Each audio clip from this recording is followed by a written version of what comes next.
DB Harun আমাকে ডাকছিলেন unofficial ওয়েতে যে আসেন, যান, একটু বসি। উনি ডেকেছেন ৩ বার, তাও আমি যাইনি। ডিবি প্রধান কিন্তু হারুন ছিলেন না, উনি তখন ছিলেন তেজগাঁ থানার ডিসি। হ্যাঁ, আর মামলাটা ছিল তেজগাঁ থানার।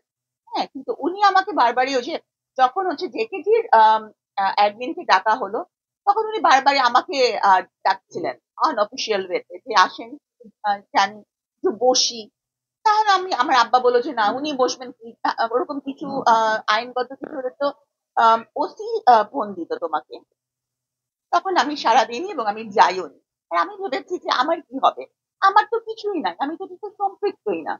কিন্তু উনি যে এত বড় একটা নাটক মানে করবেন, মানে গেম খেলবেন, এটা আমার জানা ছিল। অফিসিয়ালি তো উনি আমাকে ওভাবে ডাকতে পারেন না।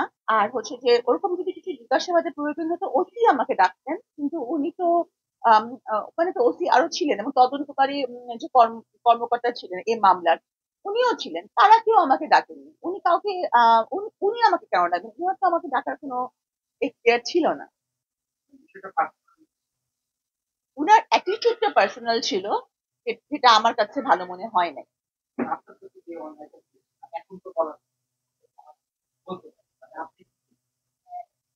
উনি একটা নাটক করেছেন, আমি এটাই বলতে চাই, এবং সেই নাটকে একটা মানে পাবলিক ফোকাস এবং গণমাধ্যমকে ভীষণভাবে বিভ্রান্ত করা হয়েছে। গণমাধ্যম কিন্তু সেটাই দেখবে যেটা ওনাদেরকে দেখানো হবে। রিমান্ড থেকে বের হয়ে উনি যেটা বলবেন সেটাই গণমাধ্যম মেনে নেবেন, কারণ রিমান্ডের ভিতর তার গণমাধ্যম ঢুকতে পারছে না। তো উনি যেভাবে দেখাতে চেয়েছেন, উনি সেভাবে উনার কার্যকলাপে সফল হচ্ছিলেন। হ্যাঁ, তো আমার মনে হয় যে, এবং পরবর্তীতে আমি যখন কারাগার থেকে বের হলাম, তখন পর্যন্ত কিন্তু উনি ওনার মানে শত্রু যে ভাবাপন্ন মন ওনার আমার প্রতি, সেটা কিন্তু ছিল। যে কি উনি হচ্ছে আমার বইটা বাজেয়াপ্ত করানোর একটা চেষ্টা করেছিলেন। উনি বলছেন সাবিনাকে আবার ধরা হোক, কারণ সে মিডিয়ার সামনে বেশি বকবক করছে, মানে ওনার একটা অ্যাটিটিউড এরকম। আমি জানি না ওনার সাথে আমার কি শত্রুতা, যদি কখনো উনি আসেন মিডিয়ার সামনে এটা জানা যাবে।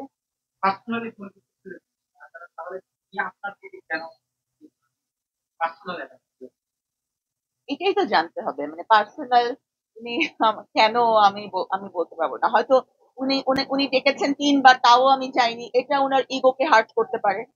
এটা উনি তখন ক্ষমতায়। হ্যাঁ, এবং আপনারা জানেন যে কি পরিমাণ ক্ষমতাধর ছিলেন ডিবি হারুন, হুম, তৎকালীন ডিসি। ঠিক আছে,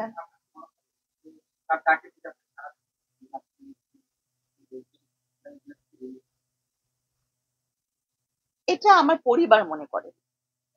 হ্যাঁ, যে মানে তার একটা অসৎ উদ্দেশ্য ছিল, এটা আমার পরিবার মনে করে। তো কিন্তু আমি একটা রেসপন্সিবল পার্সন হয়ে, যেহেতু উনি উপস্থিত নাই, ওনার সম্পর্কে আমি আন্দাজের উপরে কোনো কথা বলতে রাজি